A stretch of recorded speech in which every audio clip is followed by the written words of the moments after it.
what's annoying about these new hairstylists? These new hairstylists want too much and only want to do half the work. The deposit to book you. If you squeeze me in, there's a fee. If I'm a new client, there's a fee. My hair cannot be too long, or I gotta let you know. It can't be too short, or I gotta let you know. It can't be too thick, or I have to let you know. Hi everyone, welcome back to my channel. This is Sam P, and today I'm coming to you with something a little bit different. Today we're going to talk about Instagram stylist, hairdresser, and the stuff that they're doing that I'm having difficulties with. As some of you may have noticed, your girl loves to get her hair braided. I love to get weave. I am very eclectic, but braids is my thing. I have 4C hair, but your girl definitely have very coarse, very coily, very curly hair. And because of my upbringing, I was used very early that the best maintenance for my hair is to have them braided. Started learning how to braid very early on. I was already braiding people by the time I was like 11, 12 years old. And when I immigrated to America from Paris, France, one of the side job that I was doing to be able to get myself some Forever 21 clothes at the time was to braid hair. I have a lot to say about the topics, okay? So bear with me as I go about the different things that really bothers me with those new IG stylists and what I think some of us need to do.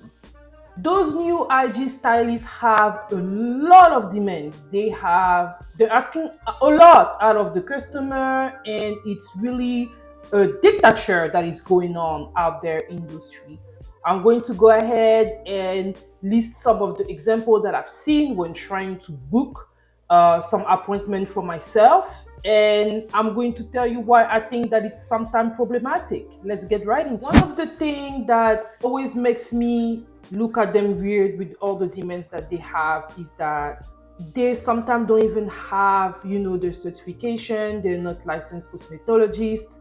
They braid literally outside of in their kitchen or in their home. They do not have like a business setting to do your hair, but they have all of those demands. That is one thing that I've noted with those people, and we're going to go ahead and talk about some of those demands. Some of their demands, there's no add-in or change allowed.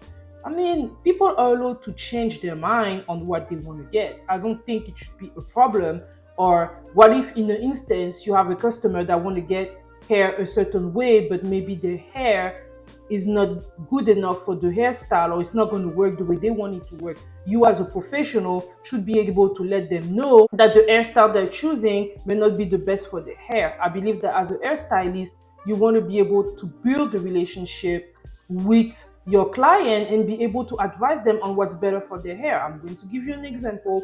If you have a lady that comes in and she's suffering from alopecia, there are certain hairstyle you shouldn't want to propose to her. So you should give her a disclaimer and tell her, hey, maybe those braids you're doing is going to be too much pulling. You already have a lot of thinning going on in the front of your hair, and this is something that if we do, you should know that it might damage your hair even more. This is what I propose to you to do.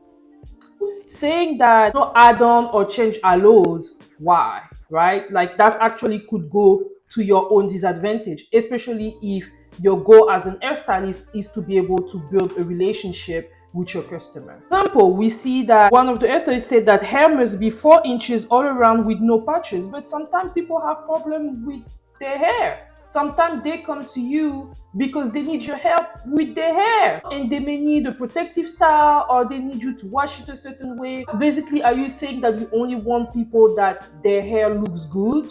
Like people that have problem with their hair are not allowed for you to braid to them?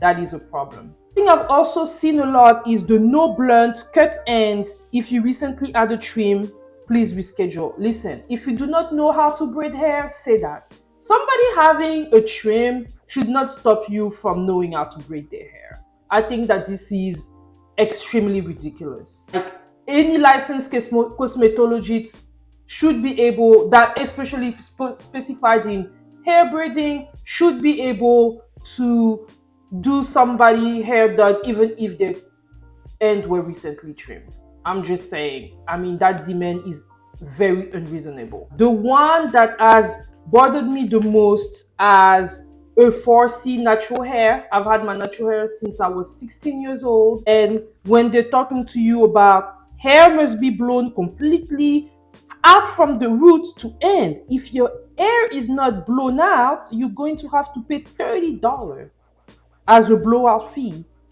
And if your roots, if you have thick roots or ends, you have to pay a $15 fee. Come on, like, people have natural hair. Our hair are not made to be blown out all the time.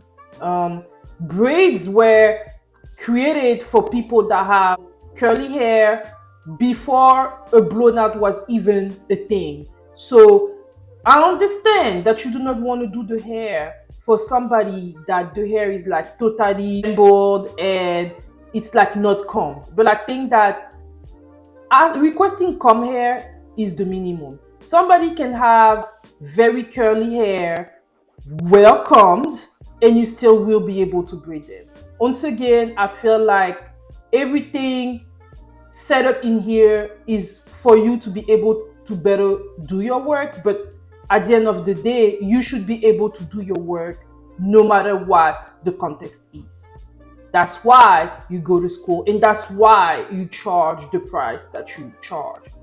I'm not even going to go in and talk about the different prices that I've seen. I believe when it comes to hair braiding, and it's hard that everybody has different prices. I'm not going to lie. I will not be paying $1,000 for, long braids, or box braids or whatever. But some people would, right? And for me, I feel like it's the law of man. If there's people out there that are willing to pay that amount of money, I do not have a problem with that. But I wouldn't. I went from living in a country where I was never paying to get my hair done, where I now pay, for me, crazy amount of money, which really, in the scale of where I live, is not crazy, but it's still crazy to me. And some of those prices, I agree, are very expensive. I'd rather flew back to France or flew back to Africa. It would still be cheaper for me than to get my hair done in some area in the United States. But once again, I'm not that mad at it, because I feel like if people are willing to pay for it, what else can I say? There's like, if you don't want to pay for it, you can learn how to do your braid yourself. I remember there were a time in my life where I was getting my hair done on my own because I just couldn't afford what the girls were giving out there. I just couldn't afford it, and that is the reason why I had to learn to do hair on my own. So for me, I'm not really discussing the price, because I know that there's still places that I can go that are, you know, a little bit more affordable than what I've seen out there, but prices are increasing, and it's just a fact. And it's not that I'm not unhappy about it, I'm not fighting it. It is what it is, but I do feel like there's still other people that would charge you better regular amounts than what's out there. I've also seen some people taking classes to know how to part, and some people are charging $400. $400 to teach somebody how to part hair, and some people are paying for it. What can I say? That some of those hairdressers are very picky about the type of hair that they want to be able to braid you with. I think that as an hairdresser, you should be able to do braids with most hair that is proposed out there. Maybe some hair are more difficult to deal with than others, and in that instance, you do want to give a disclaimer to the customer. But like forcing them to buy a specific type of brand, once again, is just showing that those people are not licensed esthetician, And personally, I'm not going to go ahead and pay $500 to go to get my hair done at somebody's kitchen, and going to have to like pre-stretch my hair, and going to have to buy certain specific brand of hair to get my hair braided. That's just not something that I'm going to do. And I think that there's a lot of people like me out there, and I've seen people going back to the African hair braiders, in Harlem at the salon, you know what I mean? Because they're like, you know what, at least with those people, I know what the price are. They're licensed cosmetologists. If I have a problem with my braids, I can always go back to them. They're late policy is not as bad, and that's another thing. Some of those girls will charge you an amount of money in the instances that you're 10-15 minutes late, but in the instances that they are 10 or 15 minutes late, there's no repercussion for them, right? But in the instances of you going to, the local salon where it's usually African women braiding your hair, they're not going to be as harsh on you in the instances that you get there a little bit late. Usually they have that understanding, especially that a lot of customers do have to wait a lot for them to finish the braiding. So yeah, people over there are places where people are going to be a little bit more lenient when it comes to arrival to appointments. Let me all know if you have some more comments about that topic. I know that so far I've been mostly focusing on braiders when it comes to IG hairstyling. As far as like actual, people that wash hair and this type of stylists, I also noted that a lot of them do not seem to be lenient with people that have certain textured hair. I remember going to a hairstylist to basically wash my hair. So I have a routine.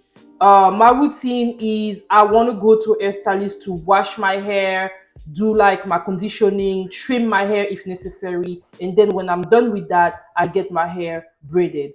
I don't always go to the place to the stylist that's going to like wash my hair and cut my trim, but I will make sure to go to them at least once every 3 months, and then I go to like a hair braider. I would say once a month or once every 6 weeks at least to take care of my hair. One thing I've noted with, for example, one of the hairstylists that was washing my hair was that she didn't want to wash hair no more. And mind you, she was not a braider. She was focused on natural hair care, when the conditioning, the washing, the shampooing, and all that. And I felt like she was not as caring when it came to my 4C hair. One day I came across her on Instagram where she was talking about she's tired of washing hair. She wants to focus on the heart. She wants to focus on doing certain things. And a part of me is like, well, I mean, if you're one woman business and you don't want to wash hair no more, what you could do is maybe employ somebody that can wash the hair for you, and then you can focus on the most artistic part of it. But if you're going to be a one woman show, like, who do you expect is going to wash the hair of your client? Is your client supposed to come to you with their hair already washed? Like, there's some hairstylists out there that are more focused on people that the hair texture are in the 3Bs, the 3As, and the curliest, or like hair that you can more easily straighten.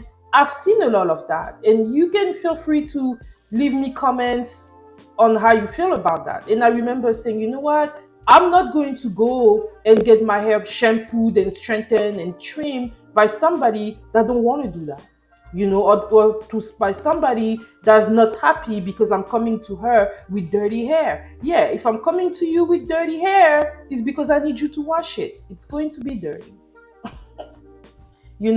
Going back to even the braider, one thing I've noted with them is that they do not want you to put oil in your scalp. They do not want your hair to be oiled. They do not want your hair to be in certain texture.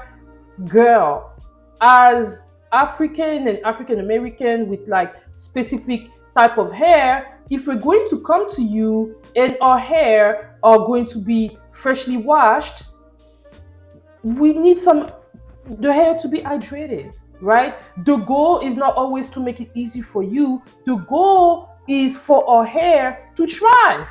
And some of us need to oil our scalp. Especially that they also have a rule where they're saying that they do not want your scalp to be to have dandruff. Let me read exactly what they're saying. No heavy dandruff, flakes, sore, head mole, or scabs for sanitary purposes. Okay, so you want your client, your customer, to come with their hair washed, but you do not want it to be hydrated. Please explain. But at the same time, you do not want them to have dandruff or to have all the other things I just stated. Like they're being extremely unreasonable, and I believe that people are realizing that and people are getting tired. I've seen a new trend on TikTok where a lot of people now, when they go on vacation, they would go to the hair salon in Ghana, notably, and would get their hair done. Like that would be the first thing that they do.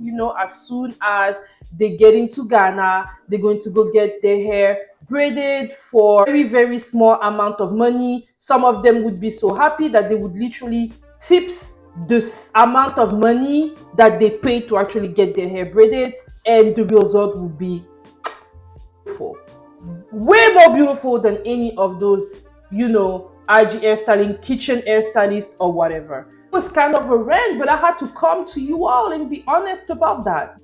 With all those unreasonable demands that the IG hairstylists have, that is probably going to be the cause of their demise. A lot of people are going back to the salon. A lot of people are going back to the braiders. A lot of people are now making sure that they're doing their due diligence and that whoever is taking care of their hair are going to be, really going to have that knowledge of hair, and also we have that passion, because that's also a problem. When they're doing all of this and having all those rules, it's just showing a lack of passion, a lack of, I want to help my customer. I want to please my customer. I want to be able to see the result of my work. I want to be able to do hair for people that their hair is thriving, but I also want to be able to help people that their hair may not be where it needs to be. And I'm going to share advices and share tips with them on things that help them for them to have better, hair care in general. I feel like it's become such a business that people are just focused on how can I make it easier on myself to make as much money as fast as I can. At the end of the day, being a hairdresser is a profession that is into service. Your goal is to service a client, and the goal should be to make the experience for your client as nice as possible. And with all those rules that you have up front, I feel like they're messing up the experience, which is the reason why I believe the demise and the fall of the IG stylist and braider has come. Was it, y'all? Let me all know what you thought of it. I cannot wait to hear about your comments. I know this is new, but your girl is multifaceted. I don't only want to talk about reality TV. Sometimes I want to talk about my everyday stuff, the stuff I talk about with my best friends, the stuff that I go through too, and I want to be able to share it with you all. Let me all know what you think in the comment. And for those of you that are new, hey, welcome, and I'm glad to have you here. I invite you to, and for those of you that have been here with me, supporting me, thank you all so much, and I will see you all on my next video. Bye.